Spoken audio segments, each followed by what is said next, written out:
Welcome to the Immigration Lawyers Podcast, a part of the Immigration Lawyers Toolbox, an education and marketing publication for the immigration law community that includes legal updates, interviews, discussions, education and CLE material, and more.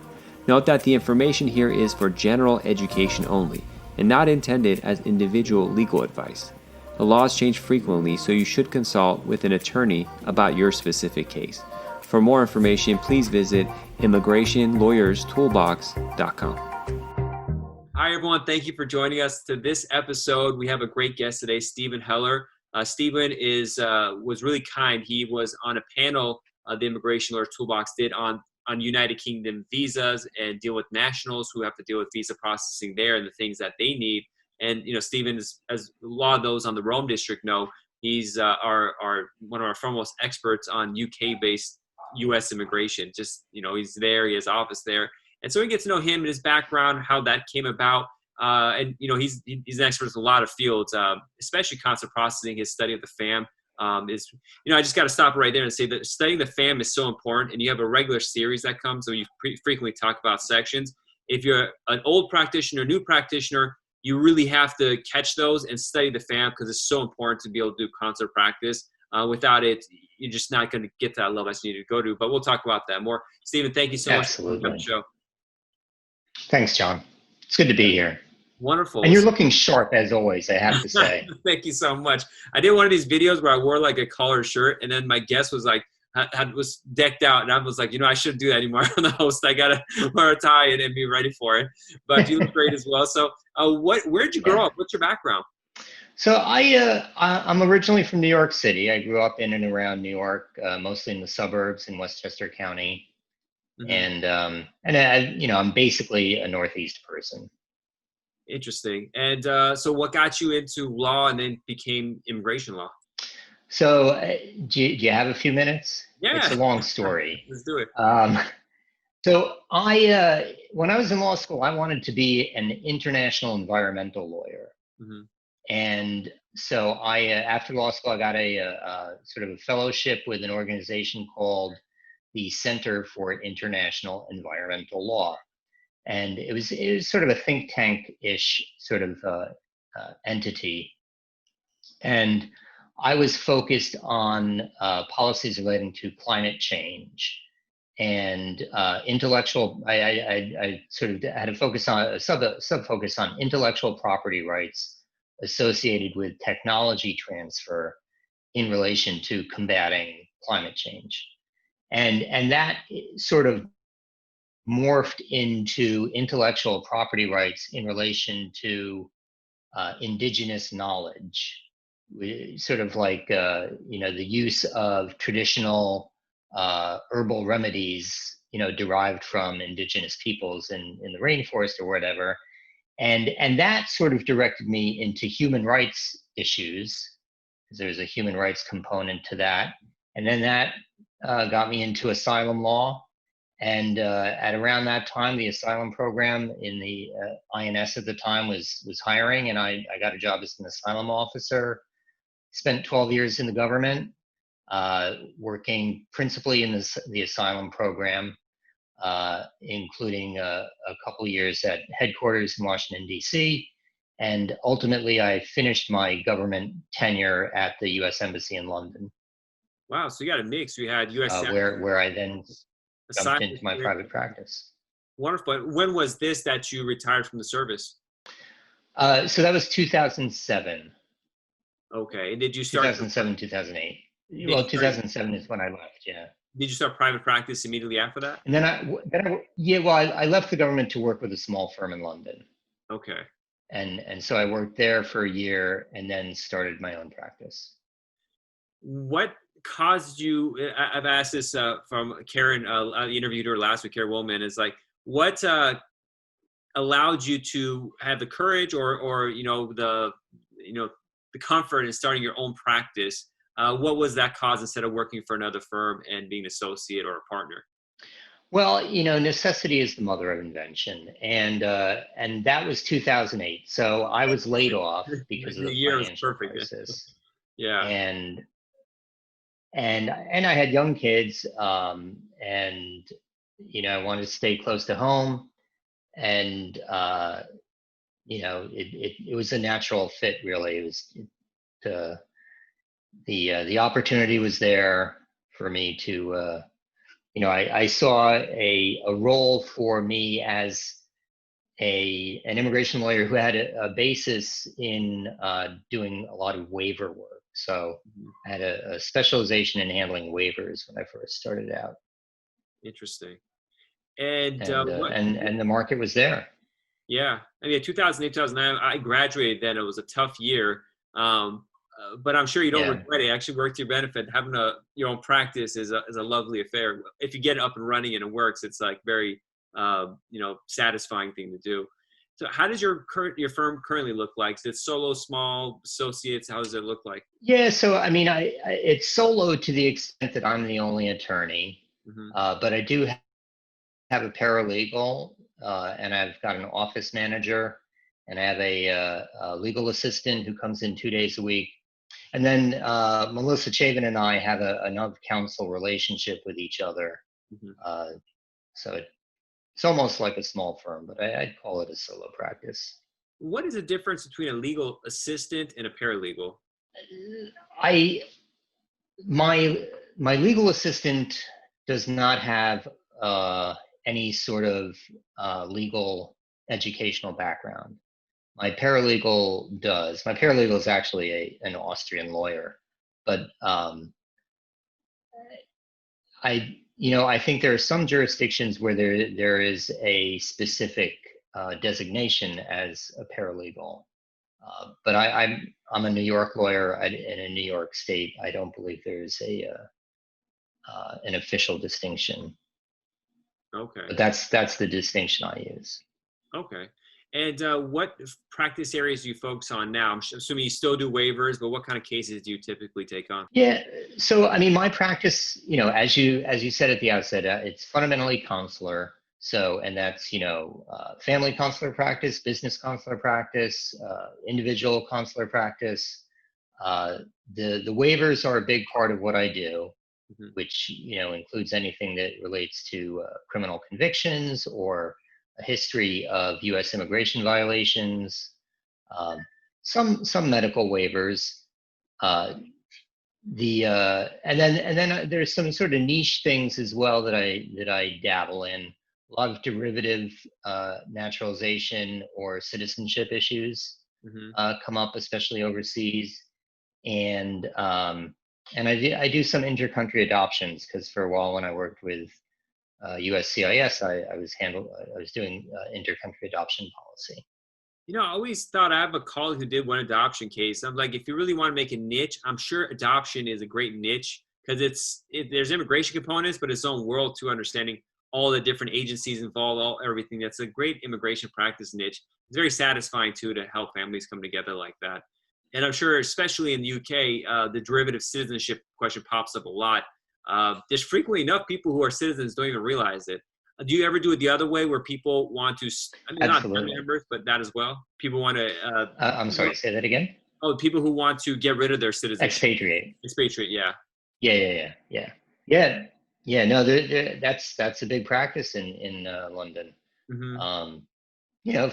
Sometimes they don't like who the president is. Sometimes they don't like having to file their FBAR or annual tax return. Or, and a lot of them are people who, my parents were on holiday in the US and I was born.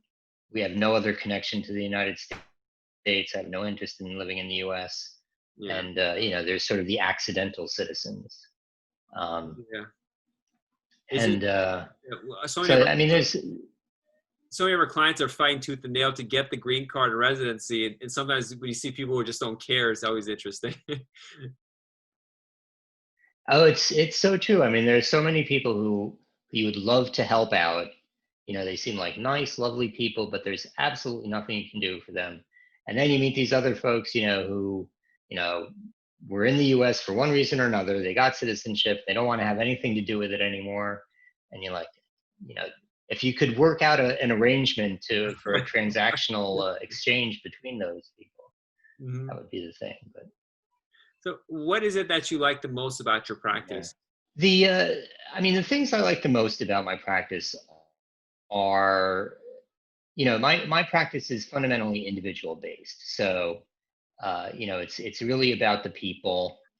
Even my business clients, they're clients who I have who I try to forge a strong personal relationship with the principals.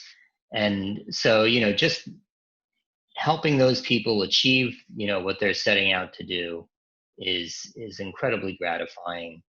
And their appreciation is evident. um, I was thinking, as I was looking over some of the questions that you had, that the those derivative naturalization cases can be fascinating, especially the accidental citizens are interesting, and the cases in which you have individuals, where citizenship may have come from an out of wedlock birth to a non-citizen mother, but a U.S. citizen father, and there's sort of like a forensic sort of approach to unearthing the evidence of the relationship and the support that was provided to the child. But then there are other cases where they're the individuals who thought that they were citizens, but they weren't. And so, I've had a couple people who, may have gone to the US on a green card at the age of 3, lived there their entire life, graduated high school, university, graduate school, and then they do something incredibly stupid, and they are, they're prosecuted for a crime, which is a crime and should be dealt with through the criminal justice system. But then they get out, they think they're a citizen, they're not. Suddenly they're deported to a country that they have had no interaction with, since they were a baby, and may have no hope of ever returning to the U.S. and their family. Yeah. So those are really compelling cases. There was just a case that came out this week. Our colleague Carrie Hung argued it. Unfortunately, she didn't win, but this gentleman had filed, parents were citizens. He had to get his green card for age of 18 to get his citizenship, but it took 4 years for the adjustment status to go through. By that point, I think it was over 18. Might be a little bit off on the details, but he lost out on it, and the court said, no, he's out of here. They remanded and stuff, but the short of it was that delay in the adjudication of the adjustment status really hurt that person, and that crime that they did really hit him hard. But it's such a confusing section, all of that derivative-based stuff. The whole thing between N600, N600K, the derivative or not, and like if you're born, there's so much nuance. I'm going to do a CLE on that because even I study it, I know it, and then a couple months go by, a situation comes up, and I'm like, oh yeah, what was the rule again? I have to make a better chart or something for it. Yeah, you got to look through it fresh every time, I think. And I have clients where I send to the passport office. I probably should go with them. Where sometimes the passport office here in America will have problems. They'll find issues that don't exist, or want evidence that's not necessary. I found the embassies to be a little better at it. I don't know why than the actual passport offices here, but it's hit and miss. It just depends on the person you're dealing with.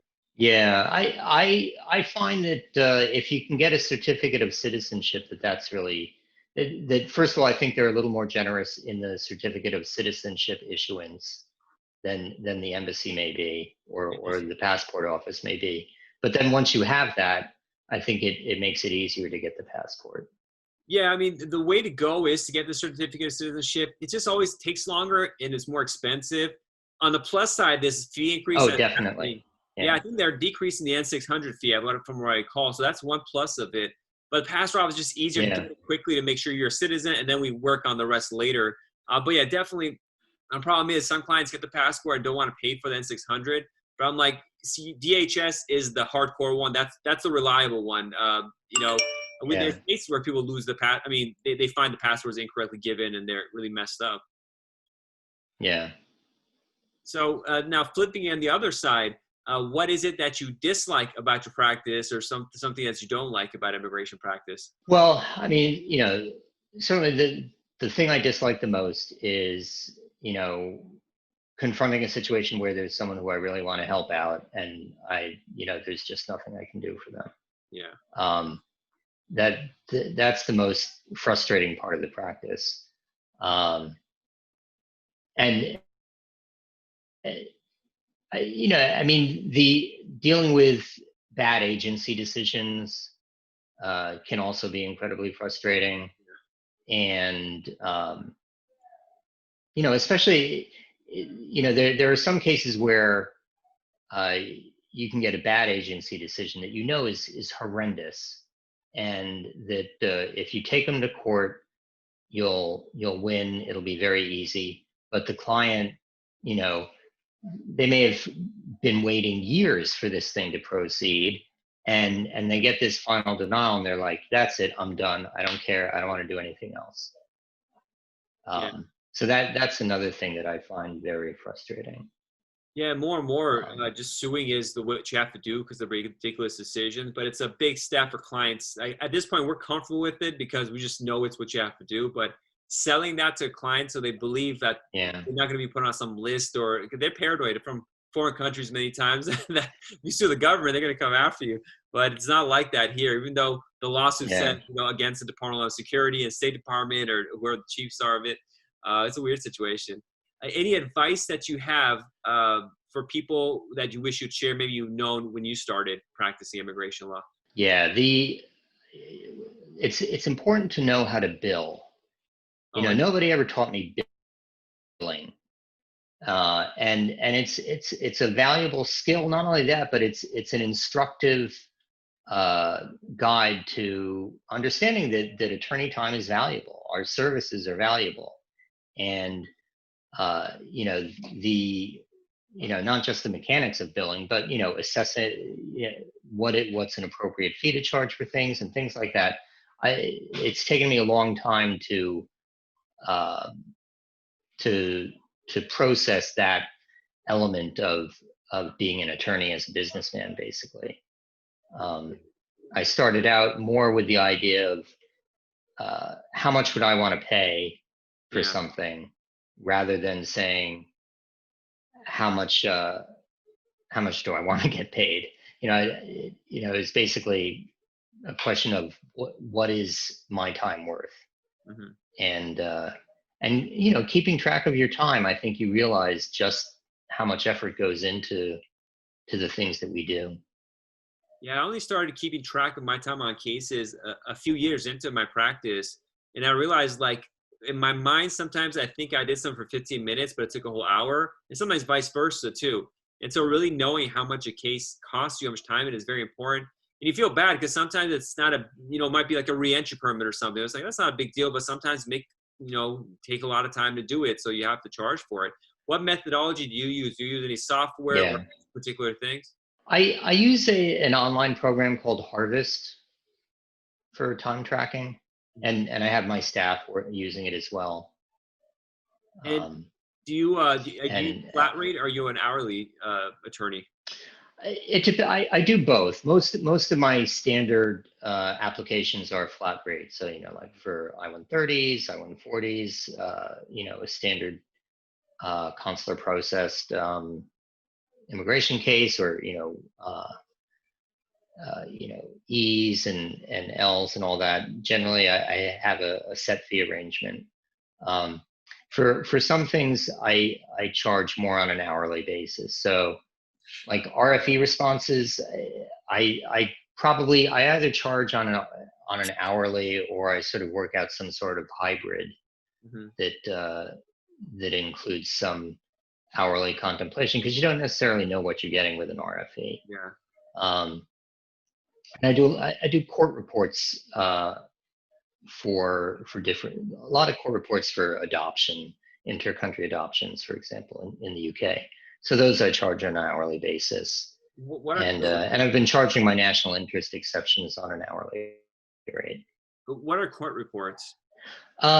So, I mean, typically in the UK, I'll get an inquiry from a court that's looking at something that has an inter-country adoption component. So, an individual wants to adopt a child and bring them to the U.S., or they want to adopt an American child, or there's some custody issue relating to an American parent and a non-American parent.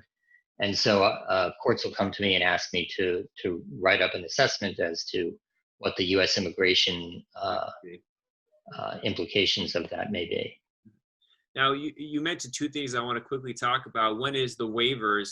How flexible have you seen London be with these waivers? I know they have a website now and an email where you can do it, all that kind of stuff. What are you seeing? What's your anecdotal takeaway from what they're doing? For the national interest exception? Yeah, for the COVID plans, yeah. Yeah.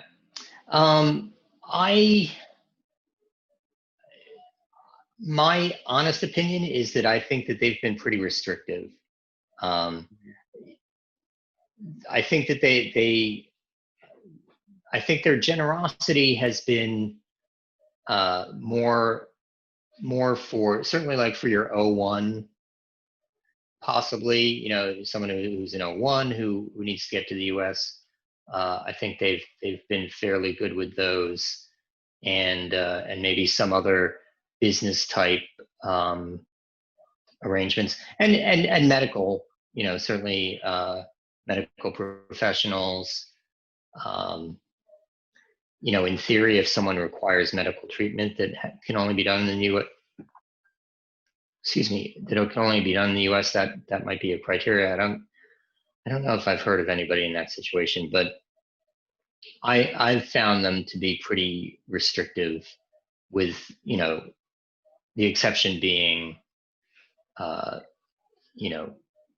medical personnel or specific COVID related medicinal or therapeutic type provisions. Have you had the chance to apply at the pre-clearance station in Northern Ireland? Have you had any cases pop up to go through them for the waiver? Yeah, I have not sent anyone to Dublin. I've had colleagues, I don't know if you know, Janice Flynn has done a few. She's been very happy with their approach. But I've heard good things about using Dublin pre-clearance. I've seen Janice CBP has it pretty good. I got a London, UK national waiver approved at LAX. They had good facts. But we got approved at LAX. They within 5 hours of submission, they emailed me back saying it's approved, and we got them fly in. My backup plan was that's great. Yeah, the woman was ecstatic who got it. She tried to board because her existing attorney hadn't told her that she's subject to the ban, and she had already moved out all her belongings to the U.S., just expecting to go through. Coming here, was going to have an engagement party. It was a nightmare, but we jumped on it. LAX was really good about it. But again, good facts. It's always fact-based. I didn't want to send the embassy because it's just, from history of dealing with embassies outside of this, you never know what you're going to get when dealing with the embassy. CBP, I kind of know the people locally here, so I know what kind of personalities they have. Yeah. I've had, CBP in New York, I've used repeatedly with success, and actually, I did just send a case to LAX, so I'll see how generous they are with this guy. Did you use the email that they give, a special port directory email? Yeah, I used the email that's on the list, Perfect, the spreadsheet. Yeah. It's interesting. It's a guy who I got one national interest exception for about a month and a half ago. And so he did what he had to do, went back to England, and now he wants to go back, but this time to LA. So it'll be the first time I've had sent someone for a second national interest exception. That's interesting. It just mind-boggling, like, for that person have to deal with this. They're like, I have all this. I have to get on a plane during COVID-19. That's enough to hassle and scare. Then I have to get permissions. Like, I'm not flying anywhere, but it's just such a hassle. There's some headline I read that said the planes aren't as bad as you think it is, but they scare the hell out of you in one sense, and they say it's not a problem in the other. You don't know who to believe when it comes to this thing. other than trying to. Luckily, with our practices, a lot of our stuff is email and mail, so we can stay at home. Thank God, but not everyone has that ability. Yeah. So, what is Yeah. one of your favorite methods to market and just get business development for your office? Yeah, I mean, in terms of social media or whatever, I like the cross posting that you can do with LinkedIn and Twitter. Mm-hmm. I don't really do much Facebook. I dabbled a little early on, and then I just couldn't really keep up with it. I mean, the benefit of being in London or in England is the U.S. Embassy there has a list of American attorneys who have offices in the UK. Yeah. And so that people get a hold of that list, and that's a great resource. But by far the best marketing tool that I have are the referrals from clients and colleagues. Mm-hmm. I imagine because you have everyone knows you're in London and stuff, so you have a referral base, and you always post on the listservs and stuff that people know you're in London to send them your way. Is that a big part? I think that's definitely helpful. I mean, the nice thing, I guess, when you can meet people in person, you develop some personal connections. But having a presence on the listserv is good, and just being engaged with whatever whatever types of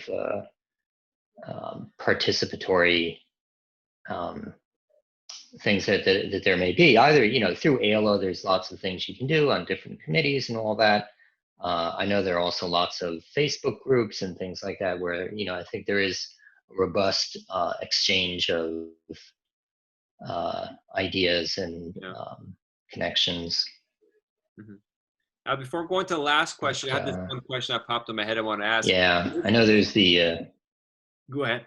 No. I was just gonna say, like I said, I don't really play with Facebook anymore, but I know they've got the nerdy immigration lawyers and the cool immigration lawyers, and there's mine, this private group immigration lawyers toolbox. It's a really good resource. These Facebook groups. It's a little bit more active, faster pace than the old listservs, but they're all great tools. And I think so. Yeah. You get to see people's faces. You get to see more than the name because of the profile, so that makes it a little more personal too. Yeah. Now, is London doing any direct I-130 still, or is it only on emergency basis? It's only on an emergency basis. I mean, you've got the 6 exceptions or whatever they are, but they're not really adhering to that. The only I-130s that they're currently adjudicating are military or medical emergencies. Interesting. Oh, for example, business transfers, they're not accepting. Yeah, direct filing was such a wonderful thing. I never got to use it much, but it was just so good to have something like that. It was so much faster. Them shutting down the USCIS office nationally, it was, they shut down all these programs and they still ran out of money. I'm not sure what's going on. So who knows? Yeah. Well, apparently they found the money in July. Yeah. But then I don't know. They're trying to add premium processing. There was some congressperson who added to the bill. I was reading it last night really briefly. Yeah, I saw Siskin sent that out. But it's like, Greg Siskin put it on Twitter. I saw that. But they give with one hand, they take with another. $2,500 for an EAD premium processing. That's crazy. And then they increase the time that they can have. It's unbelievable. It's just a mess. And yeah. hopefully this gets fixed. It's just mean. That's all this stuff is. So outside of immigration law and study, which I know you do a lot, what kind of outside hobbies do you have to kind of, spend time thinking about other stuff? Yeah, I mean, I'm an avid runner. I like cooking. I like spending time with my kids. How old are your kids? I can 3 kids. They're all getting quite old. They're not as compact as they used to be. So my youngest is 13, and then my son is 17, and my eldest is 19. Oh, wow. Okay. But COVID has brought them all together here, which has been nice. And we did a lot of COVID cooking together, so that was good. What kind of stuff do you like to cook? I personally am more into the savory types of foods, and I like baking bread. And Karen Wollman and I actually have had a lot of bread discussions because she's quite an avid baker herself. Yeah, she was saying that too. Yeah. The kids are more into the sweet, more into the cakes, but and cookies. We have this program where we have called HelloFresh, and they send ingredients to our house with like instructions, and I'm hooked on it. I should be yeah.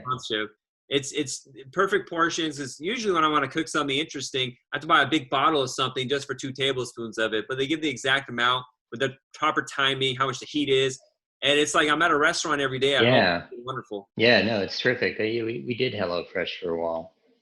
Yeah, so. And fresh ingredients, which is nice. Yeah, we got a couple different ones. Some of them were like not as fresh, but HelloFresh was really good, and I was surprised. And it's been pleasant being at home, even though we can't go out to eat really often. I don't know. I see in the streets, people out of restaurants, no one's wearing masks. And I'm in Los Angeles, so I don't know what's going on. It seems like everyone's living their lives, but we got small kids and grandparents at home, so we just gotta be safe and stay at home. Yeah, absolutely.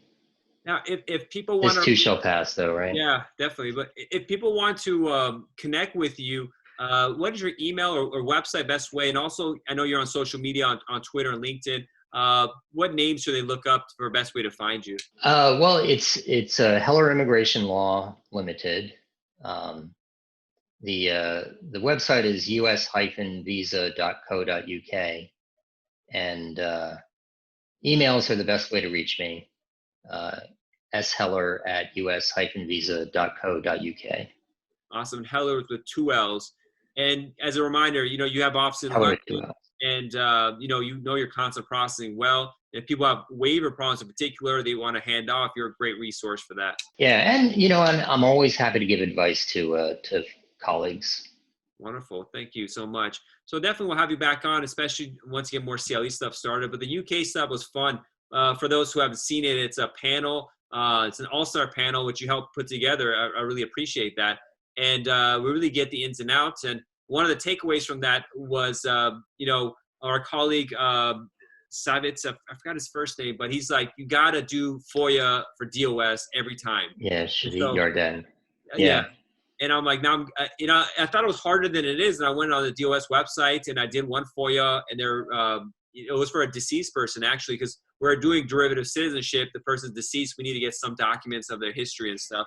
And really quickly, the DOS emailed me saying they want this particular form signed. I'm like, oh, this guy's deceased. And I just sent the death certificate. And they're like, okay, that's good. But they're really quick and easy going about the communication. I was surprised. So definitely going to FOIA every DS-160 from now on, because it's just what people put on there. They never know. So we got to get it for them. Absolutely. Wonderful, Stephen. Thank you so much. We'll be in touch. God bless. All right. Thanks, John. Take care. Thank you for listening to this episode. For previous episodes and more, please visit the podcast page of our website, immigrationlawyerstoolbox.com. You can also visit the Toolbox YouTube and LinkedIn pages to catch the video versions of these podcasts, news updates, and a lot more. Immigration lawyers can also contact me to join the private Facebook page. The email is info@immigrationlawyerstoolbox.com.